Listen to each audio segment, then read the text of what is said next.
akşamlar oldu biraz yukarıda. Sivrisinekler var ya öyle bir hücum ediyor ki kafayı böyle hayvan sokmaya çalışıyor aradan ya. Öyle bir saldırıyorlar ki burada yazın. Duramıyorsun yani yazın akşamüstü falan duramıyorsun.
Sen bunu ateşte falan da kullanmışsın galiba değil mi? Kullandım ya. Şey dışında.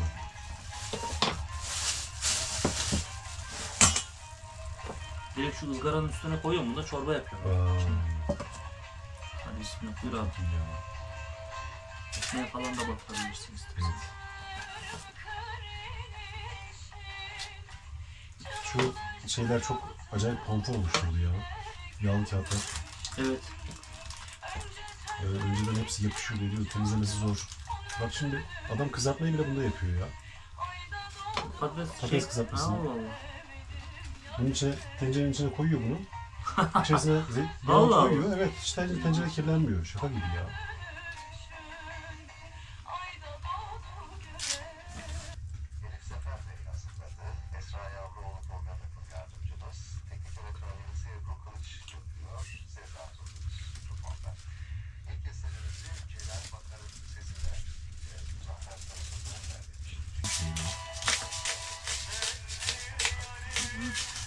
Motora bayılıyorum ya.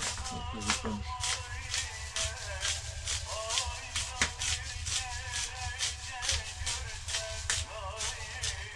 Al sana kolay yemek istiyor. Mantar, sucuk değil mi? Vallahi gayet Seviyorum güzel ben. evet. Hem Gayet çok iyi. lezzetli.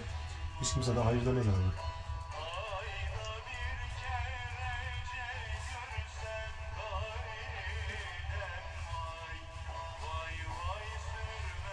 Yarılmadığı sürece sorun yok. Adam Tenere diye motor yapıyor mesela. Diyor ki yolda da çok iyi. Yolda çok iyi ama binemiyorsun ki. Yani bir lastik patlasa bir şey olsa sıkıntı oluyor yani. Onun Onlarda için. nasıl? Ha? Onlarda nasıl? O da şamyelli. Şampiyon. Ya arazi motoru çünkü Tenere. Millet yolda biniyor ama yani yabancı öyle yapmıyor abi. Arazi için Tenere alıyor. Yol için tubeless lastikli bir motor alıyor. Yani bizim için, bizi de aslında kararımızı vermemiz gerekiyor burada. Hani hem ikisi olsun deyince ya tam tek bir gezeceksin. O işi bileceksin ya. Şimdi sen o CRF 250 alsan da o da şey herhalde değil mi? O da şampiyon. Aynen. Yani ne olmuş Bilmem onun lazım. motoru garanti ama gerçekten Honda. Hani adamlar Ben değiştirirsem öyle bir şey alacağım ya. Ama ben biraz kilometre yaparım öyle değiştiririm ya. ama ona da gerek yok ki düşününce. Hatta şöyle söyleyeyim, CRF'sini satıp bizim motordan alan bir sürü insan var. Var. CRF'yi 2 kişi binilmiyor diyorlar. Çok Küçük kötü kuyruğu aslında. var motorun. Ve ince. Dar. Tek kişilik içini bile dar. Bisiklet gibi. Abi mantar atayım bir daha ondan. Ben öldüm. Koydun mu? Ben senin işten Tamam onu var. alıver o zaman. Aynen.